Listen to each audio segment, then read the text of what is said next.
اور ہم ہی نے انسان کو پیدا کیا ہے، اور جو خیالات اس کے دل میں گزرتے ہیں ہم ان کو جانتے ہیں، اور ہم تو رگ جان سے بھی زیادہ اس کے قریب ہیں۔ جب وہ کوئی کام کرتا ہے تو دو لکھنے والے جو دائیں بائیں بیٹھے ہیں لکھ لیتے ہیں۔ کوئی بات اس کی زبان پر نہیں آتی مگر ایک نگہبان اس کے پاس لکھ لینے کو تیار رہتا ہے۔ اور موت کی بے ہوشی حقیقت کھولنے کو طاری ہو گئی۔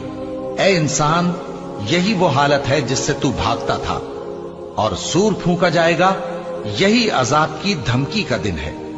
اور ہر شخص ہمارے سامنے اس حال میں آئے گا کہ ایک فرشتہ اس کے ساتھ ہانکنے والا ہوگا اور ایک اس کے اعمال کی گواہی دینے والا۔